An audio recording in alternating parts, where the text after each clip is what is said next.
Thank you, David. Welcome, everyone.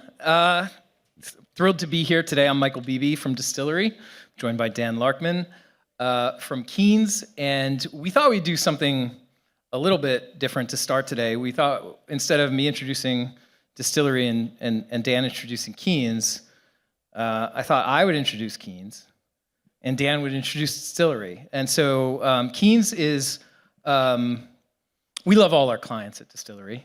But we don't love them all equally, and Keynes index is quite high in terms of the amount that we love them because of who they are. And who Keynes is a CTV advertising technology company that really has precision audience analytics at its core and is very committed to driving great outcomes for its brand customers. And if you know anything about Dstillery, you know that we are an audience company. And so our partnership with Keynes goes back to 2019. And over the 6 years, or going on 7 of our partnership, we've come to deeply appreciate Keynes' process and its commitment to driving great outcomes by using technology to its maximum effect. Part of that ethos that Keynes has is they will always partner with and access the best technology that's available in the market. And so we believe and feel that we have to earn Keynes' business every day. And since Dan's here, I presume that today we've earned their business. But Keynes has been just a great partner in terms of driving innovation, challenging us to bring more innovation, to optimize that innovation. They're a big user of our custom AI, most advanced audience targeting solutions, and they're also a big user of our DS1 Agentic interface, which we're here to talk a little bit more about today. So I'm thrilled to be here with Dan. And I'm Dan Larkman, CEO and founder of Keynes. So I feel like you just told us who your favorite child is right then. High indexing. Thank you. That's a nice way of saying it. Should ask my dad the same question. So introduction to Dstillery. Again, we've worked with them for a long time. So at Keynes, just to add on a little bit, everything we do is around performance and outcome for TV. So we buy programmatically and usually looking at return on ad spend, CPA, those type of metrics. And so the partnership with Dstillery, so Dstillery, again, like we talked about, partnered some time ago. And the reason we partnered was the outcomes that we can generate for us. If we just say this, there's 350 plus audience providers. So really what stands out? And for us, the partnership with Dstillery has been the innovation, right? With Chrome and cookieless, you guys launched ID-free. With AI, you've got DS1 now with the Agentic platform. So on every front, it's about driving the best performance, driving the best outcomes, and then using the best technologies. So when you think about audiences, certain things we don't think about is refresh rates, right? How often is that audience being refreshed? Right? Is it every 24 hours? Is it every week? Is it every 2 weeks, 30 days? That makes a difference. Doesn't necessarily make a difference if you're looking at age, that type of stuff, right? But it does make a difference if you're talking about in market. Are you in market for a car, or you bought a car yesterday? I'm not in market anymore, right? Oh, probably not. So those variables have been really important. So when we think about Dstillery, that's been a huge reason that we've partnered so closely with them and that our teams have such amazing conversations on weekly, bi-weekly basis. Great. So thank you, Dan. Thanks for that intro. We're here to talk about agentic AI, with the tsunami of AI, kind of engulfing not just the ad tech community, but the broader technology and consumer, I think, is the theme here today for Marketecture. Like AI is everywhere and everyone's talking about AI. And there's a wide spectrum, I think, of probably views in this room, ranging from skeptics and people who are, rolling their eyes because we're here to talk about AI to fervent believers. Where do you, Dan, stand on that spectrum, and where does Keynes fall on that spectrum? So I don't know. I probably, depending on how we think about AI, I feel like AI is a term that's used so much by everyone, so overused. It's kind of like, I know during COVID, where we kept hearing unprecedented was the term that kept being used. I feel like AI is that term now for us. when I think about AI, I think it's how is it described? Again, we talk 3 years ago, every platform would tout AI. OpenAI comes out, and then all these platforms are saying, we now have AI. It's like, what did you have a year earlier? And I think because it hasn't been fully defined. And I think when I think about AI, I think about a new version of automation, right? And I think, so you'll hear me talk, when I talk about automation, it's interchangeable with AI. I'm not a skeptic of AI. I think AI, what we're building now is the foundations for the future. But I think if you're saying you can remove humans from the process completely, you're wrong, right? And that's where I would say it. Maybe that's a bold statement, but I was talking to our CMO this morning, and he said a perfect way of thinking about it is, would you take a $100,000 budget, put it onto Meta, and not touch it? And the answer is no. And that's Meta. With the amount of data they have, they basically own everything in their ecosystem outside of the device. They tried, failed. They own every part of that, but would you do that? The answer is no. So can it do every part of the process? The answer is still no. Right? However, am I a believer in the level of automation that's created from things like agentic AI? And again, if we're defining AI, are we talking about LLMs? Are we talking about multimodal? Are we talking about agentic? I think that it's just so broad that everyone's just saying AI next to it, and it creates a nice shiny buzzword. So I'm not a skeptic, but I think a lot of what's being built out today is foundational for what those next steps are, right? So that's how we kind of think about it. So to ask you the question back, Michael and I met at Cannes this year, and we discussed adoption of AI. And to change the question a little bit, I think any of us would have seen this, whether you're running a company, a team, or an individual contributor. To get adoption of any new technology is kind of tough throughout the team. You're going to get those people that will do everything from day one and will adopt AI like that. And those people that come kicking and screaming, the sales team, right? And so we're in that world. And so you did something as a leader within this space that was really interesting that I thought would be great to share. Yeah, thank you. So I can't take credit for it. I was at an investor conference and I saw a crazy mad scientist in November 2024 named Ethan Mollick, who proposed that here CEOs know nothing, consultants know nothing. You guys shouldn't be telling your teams how to use AI. You should give them AI and give them an incentive to use it, i.e. money, run a contest, and say you're going to give money to the team that produces ideas that contribute the most value to your company, either in terms of internal processes or things that you can bring to clients. And I thought it was the best idea I ever heard. He suggested a $100,000 quarterly reward. We toned that down a little bit. But we did implement that, and we ran it. And our chief data scientist is here. Say hi, Melinda. Our chief data scientist really took that and ran with it. Dstillery had the benefit of having a strong machine learning team. Say hi, Justin. He runs machine learning. And data science team, and that we had that culture of kind of acceptance of new technologies. And so those teams ran this contest. Long story short, that contest resulted in, over a period of I think we ran it for 7 quarters before everyone was just using AI and it didn't make sense to run it anymore. And we produced so many modules. I think we had a total of over 30 entries over the period of several quarters, and a lot of those came into production. And what we began to see is that those tools had value for our internal processes. They were driving efficiencies.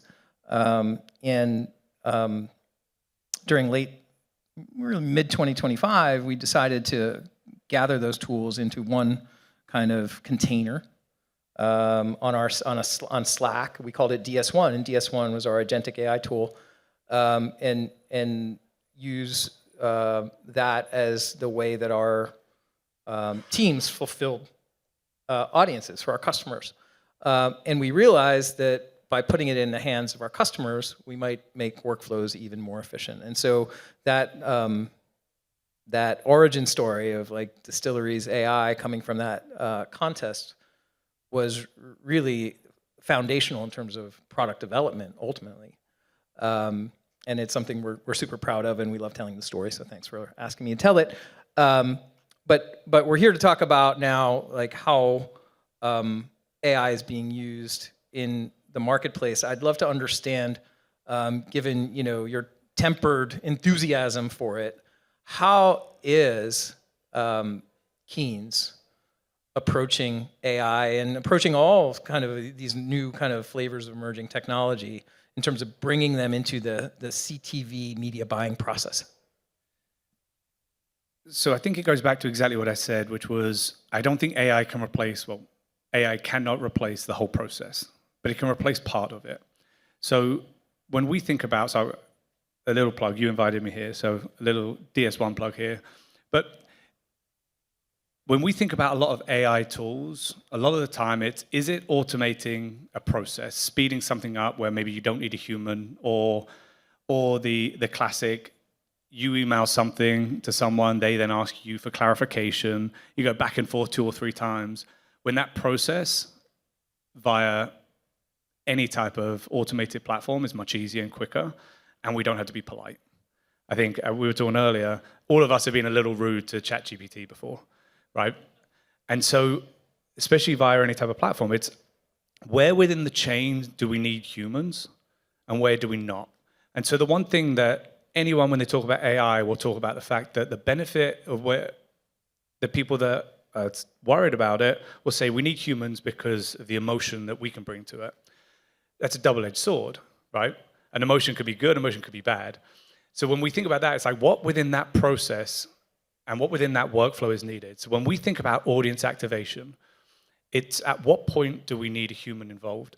The process has been to date that what we'd have to do is we'd build an audience, our team would use our tech to work out which is the audience we want to target, what's the user, effectively the seed audience, right?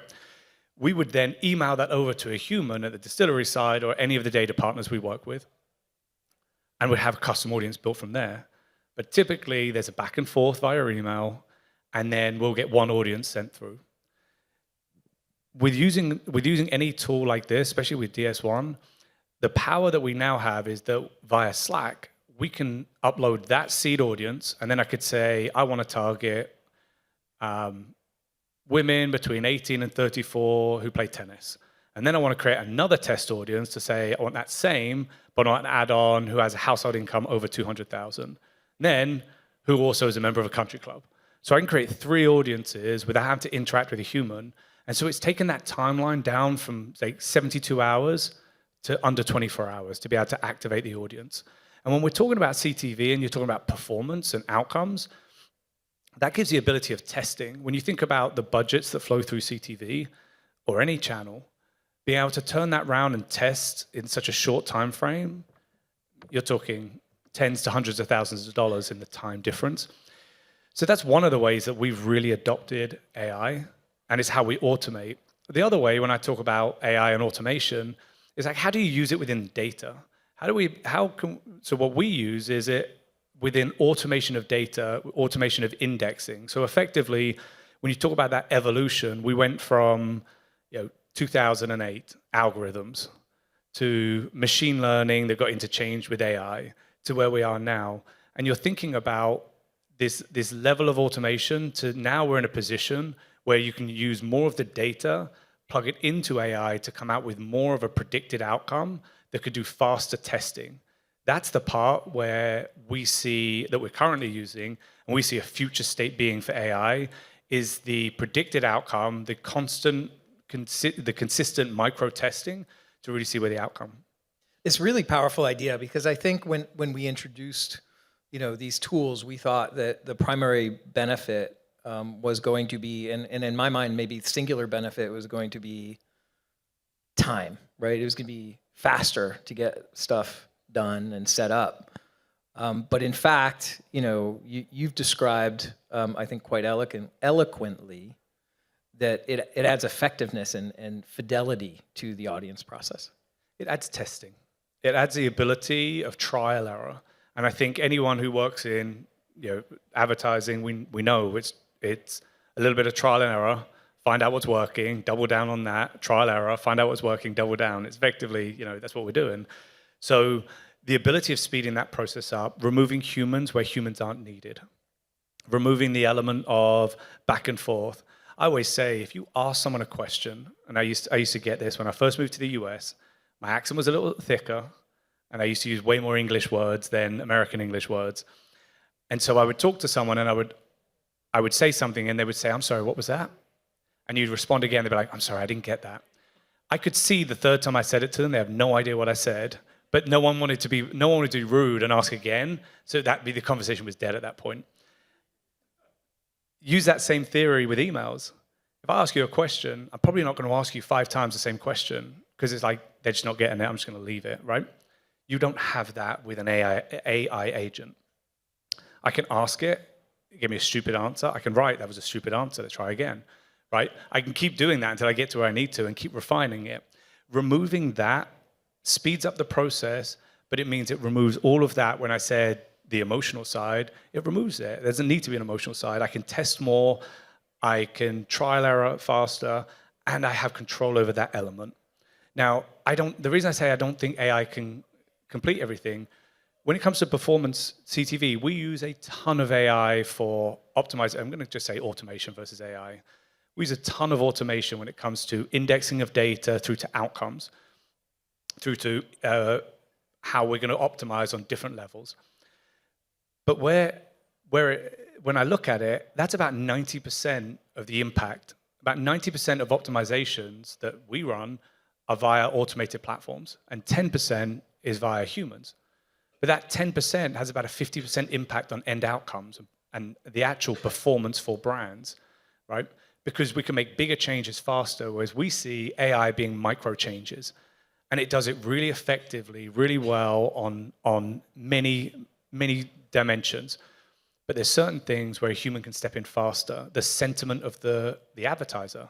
Do they want testing? They're willing to run this for 6 months, or they want to see outcomes within 2 days, right? That very much changes how we will approach it. And that's when the human approach really makes a difference. So it's where a human's needed within the process. So I think that's how, from an AI side, and especially in the agentic side, I think that's why it's so powerful, but it's where to use it. So we're running short of time, but I have one last question, and that is, many brands are treating CTV as like extension of like the linear buy, which is to say it's about scale or reach and not so much about outcomes. They're not really leveraging the programmatic capabilities that are possible in kind of connected television in a way that you would expect, but that's beginning to change. So how do you, as a technology-first, performance-oriented, data-driven CTV company, change that behavior and really drive adoption, not just of AI, but of data and technology and really programmatic capabilities into a market that may not be fully ready for it? It's a great question. Well, if anyone knows those brands, send them my LinkedIn. We'll talk to them. I think when you think about a linear buy, I think CTV is in a great spot where you've got a lot of budgets coming from brands that are typically doing linear who are moving into CTV. And then you've got a lot of brands that have typically been doing search and social that are moving up to CTV. And there's a nice middle ground. I would say the biggest hurdle within the CTV landscape comes to, is the budget brand or performance? And so there's certain companies you talk to, and there's a battle internally, right? Because these guys want to hold on to their budget, they want to hold on to theirs.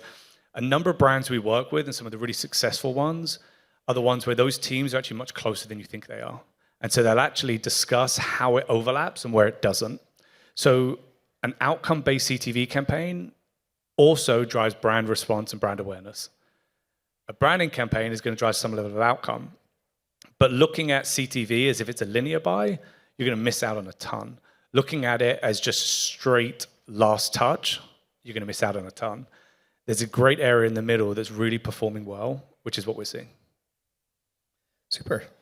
I think we are out of time, but thank you all for joining. Dan and I will be hanging out for a little bit. plus some of the other Distillery and Keynes folks, and we'd love to continue the conversation. Thank you.